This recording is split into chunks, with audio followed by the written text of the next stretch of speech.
Assalamualaikum warahmatullahi ta'ala wabarakatuh. Alhamdulillah, wassalatu wassalamu ala rasulillah sayyidina wa maulana Muhammadin wa ala alihi wa sahbihi wa man wala ma ba'du. Sahabat Anas Tahir Channel yang dirahmati oleh Allah, bertemu kembali di vlog saya yang kesekian kalinya. Pada vlog kali ini saya akan menanggapi pernyataan sesepuh Wahabi, yaitu Zainal Abidin, yang mana dalam videonya mengatakan bertawassul dengan orang meninggal itu tidak boleh. Apakah benar demikian? Kita bertawassul dengan orang soleh, kita bertawassul dengan orang mati, dengan orang yang sudah meninggal itu tidak boleh katanya. Ini dia video dari Zainal Abidin, sesepuh daripada Salafi Wahabi. Tawassul dengan zat makhluk itu tidak boleh, hatta zatnya itu Nabi. Tawassul dengan zat apa? Begini, antum mendekatkan diri kepada Allah, mungkin nggak dengan badan manusia. Apa urusannya badan? Allah itu senang didekati dengan puasa, iya. Jihad, iya. Sedekah, iya. Umroh, sa'i, iya. Tapi mendekatkan dengan orang, itu dari mana? Lah, orang sekarang ini tawassul dengan manusia, itu sama aja mendekatkan diri kepada Allah dengan manusia. Unsurnya apa? Kalau dengan imannya dia, takwanya dia untuk diri dia, lah doa dia boleh, ya Allah berilah kelancaran rezeki dia, berarti masih hidup. Kalau di kuburan nggak bisa berdoa untuk yang mati, untuk yang hidup.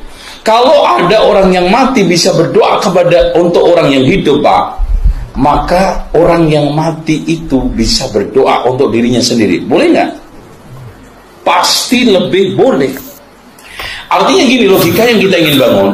Kalau ada orang yang mati di kuburan ini masih bisa memintakan sesuatu untuk orang lain yang hidup, memintakan sesuatu untuk dirinya sendiri, lebih bisa nggak? Lebih bisa. Setelah kita sama-sama mendengar video dari Zainal Abidin dengan tegas mengatakan bertawassul dengan orang yang sudah meninggal itu tidak boleh, hatta pun zatnya itu Nabi. Ingat, hatta pun itu Nabi. Karena orang meninggal itu tidak bisa untuk mendoakan dirinya sendiri, apalagi mendoakan orang yang masih hidup. Nah, ini Ustadz juga salah satu favoritnya orang Salafi Wahabi. Kalau Zainal Abidin ini sudah bicara, wah luar biasa. Pasti banyak followernya, banyak pengikutnya. Saya tidak akan membantah Zainal Abidin ini dengan pernyataan atau fatwa ulama. Saya akan membacakan tafsirnya Ibnu Katsir, yang mana dalam tafsir itu menjelaskan tentang asar. Artinya kalau asar itu perkataan sahabat, kan semboyan mereka kan selalu mengikut sahabat kan, karena sahabat itu tahu dengan Nabi, hidup semasa dengan Nabi. Nah, dalam asar ini akan saya jelaskan mengenai orang yang bertawassul dengan Nabi, yang Nabi telah wafat. Nabi Muhammad telah wafat di masanya Sayyidina Umar radhiyallahu taala anhu. Dalam kitab Al-Bidayah wan Nihayah karangan Abul Fida Ismail Ibnu Katsir, wa qala al-Hafidz Abu Bakrin Al-Baihaqi akhbarna Abu Nasrin Ibnu Qatadah wa Abu Bakrin Al-Farisi qala haddatsana Abu Amrin Ibnu Matar haddatsana Ibrahim Ibnu Ali Ad-Duhli haddatsana Yahya bin Yahya haddatsana Abu Muawiyah an al-A'mash an Abi Salih an Malik qala asaba an-nasu qahtun fi zamani Umar ibn al-Khattab. Kata Malik, di masanya Sayyidina Umar ibn al-Khattab tertimpa suatu kekeringan. Qahtun itu kemarau panjang. Faja'a rajulun ila qabrin nabiyyi Faja'a rajulun, maka ada laki-laki yang datang ila kubrin nabi, ke kuburnya Nabi. Dari sini saja sudah bisa dibantah. Kata Zainal Abidin tadi, hatta itu Nabi. Tidak boleh. Seperti itu, kata Zainal. Maka laki-laki tersebut faqalah, berkata, Ya Rasulullah, wahai utusan Allah, istasqillaha li ummatika, mintakanlah hujan kepada Allah li ummatika, untuk umatmu. Fa innahum qad halaku, maka sesungguhnya mereka, umatmu, qad halaku, sungguh mereka itu sekarang berada dalam kerusakan. Kerusakan artinya musim kemarau, tidak ada hujan, sehingga tanaman-tanaman mereka semua kekeringan, sehingga tanaman mereka itu kering, disebut halaku.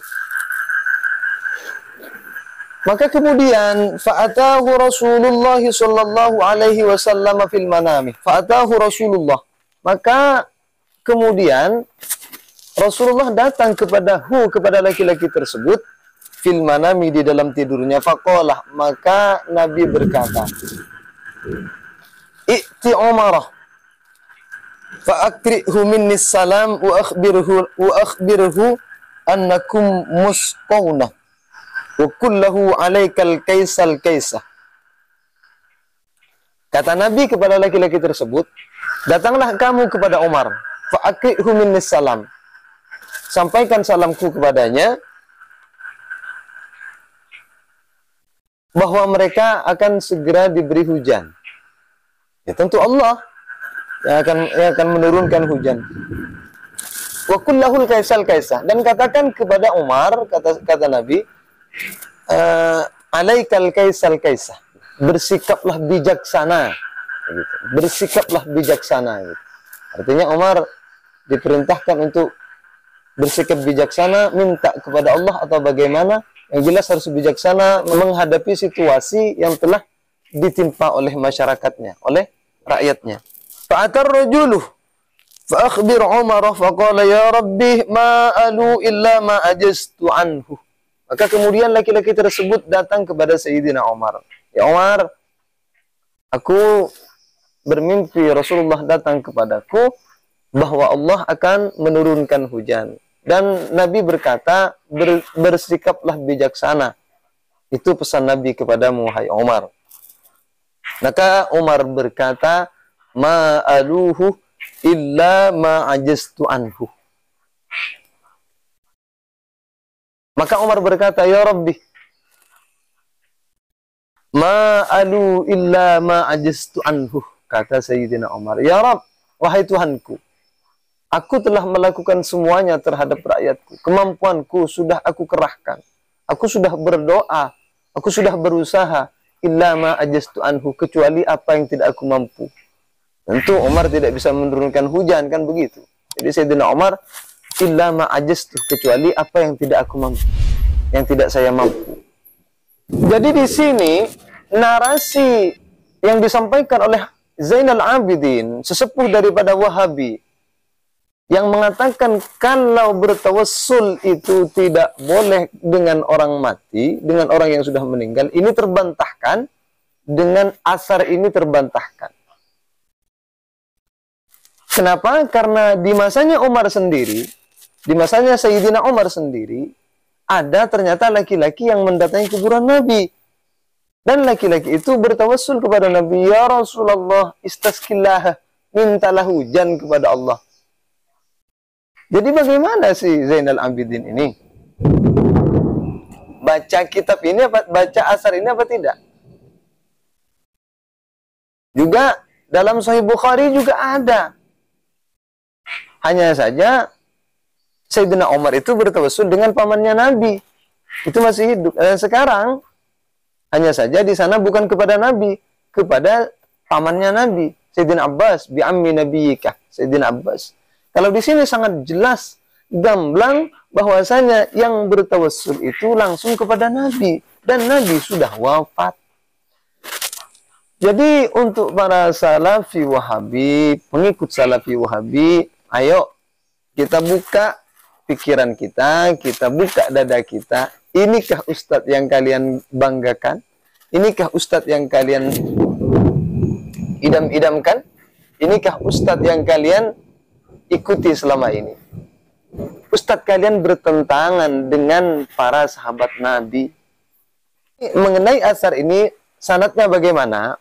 Kata Ibnu Katsir, wa hadza isnaduhu sahihun. Asar ini isnaduhu sahihun, sanadnya sahih, bukan maudhu, bukan dhaif, sahih.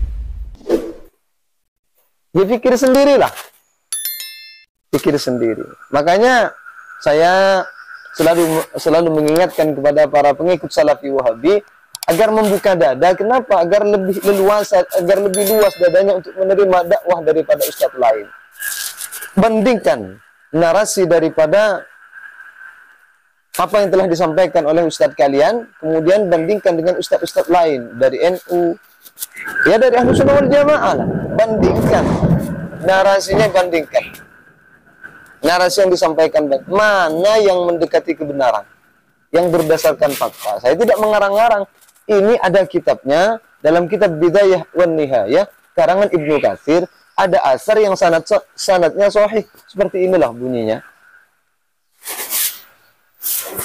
Itu saja yang bisa saya sampaikan. Sampai berjumpa di vlog saya yang selanjutnya.